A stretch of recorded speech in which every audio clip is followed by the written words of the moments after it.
council house, that's what Caroline Flint, our new housing minister, is thinking. Why should the rest of us bankroll, what, up to 1 million skivers, paying them dole, subsidising their housing? They need to kick up their backsides. And I reckon few would argue with that. There is clearly a problem. The number of unemployed council tenants has risen from 20% to 55% since 1981, which is a huge jump. The problem is kicking people out of their homes the answer. I mean, what would happen to them? The family of four. Mum, dad, 2 kids, right? Mum looks after the kids, dad goes down the pub.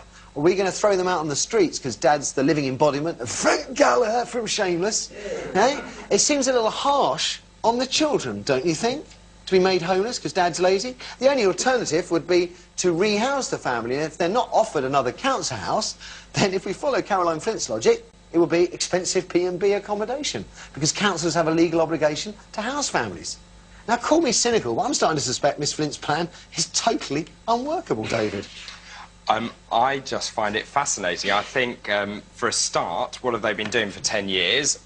You know, the government has been in power that long, but it's also, to me, smacks of the government saying, being wrong-footed the whole time. And actually, if you see this across... this is a very political I have heard other people say, of course, the main problem is, of course, you lots flogged off all the council houses, so there's no affordable housing for anybody else. I actually think that being able to buy your council house was a really important policy. Well, it would be if you replaced the ones that are sold with new council houses that people can afford. I was about to say, the money... It wasn't me. Yeah, you're one of them, the Blues, the Tories. The Conservative Party has changed enormously since then. That's right. You're absolutely right that the money should have gone back into providing fresh council housing. And there's huge problems with council housing stock. Most of it is terrible.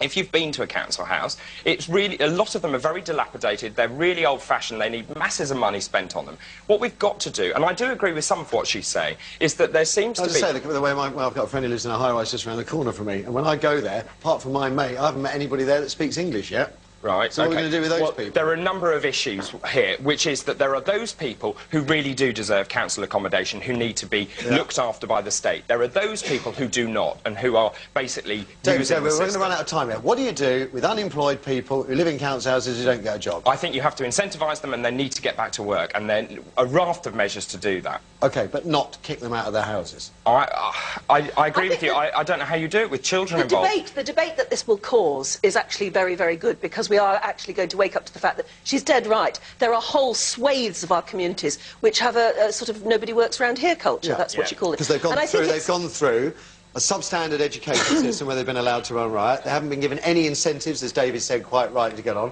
They are the underclass that Shameless, you see it, Shameless, it's a dark comedy, but it ain't that far from real life. And now we're sitting around thinking, what are we going to do with the problem? Well, that's right, and as a society we have got to sit back and actually try and... we've got to face up to it, first of all, and she's had a certain amount of courage just to say it. Yes. It's extraordinary it's coming out of a Labour government, it really is. But the fact that she said it will cause debate, and we do need to face these facts, because they're really unpalatable. What would you do? Would you kick them out of their council houses? No, because they just end up on your doorstep in a different way. Exactly. But you get society to change its attitude towards them, or to work towards themselves. You know, you can do it if you work hard enough at it. You create a culture which actually doesn't think it's cool not to work. Wouldn't it have been interesting if they came out and said, we're going to accept that the conditions, a lot of the council house conditions are appalling, right? They've been appalling for 40 years, and we all know it. That's where they're epicentres of crime, epicentres of social problems. Why don't we take a big gamble here, knock them all down, rebuild decent housing, and then see if people start taking care of their communities? I believe they tried it in Birmingham, knocking down high-rises there, and crime has gone down. It does, because people improve their behaviour. It costs money, that's the problem. Dave? Oh, no, that's exactly. I think if you make the place where people live nicer, and you give them a reason to look after it and to look after each other, then people have a different attitude, and that's where it starts. The idea of kicking them out of their houses is ridiculous.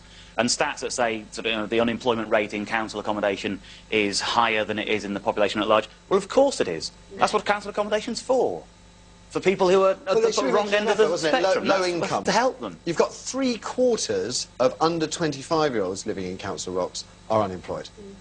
Which is a hell of a lot. Yeah.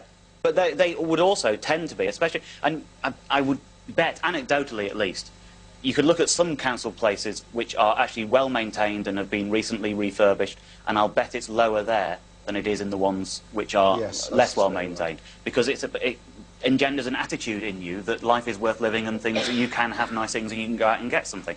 If you're told this is where you live, and yeah, we know it's not very nice, and yeah, the lift doesn't work, and yeah, there's somebody urinated in the stairwell last night, it's pretty hard to think, well, I'm going to go out and do something about this. OK, just before we go to the phones, David, they're saying that Caroline Flint's dream is that this will one day be rolled across all council tenants, but initially she's saying those who move into council accommodation, new tenants, should sign a contract saying they're going to work. Do you think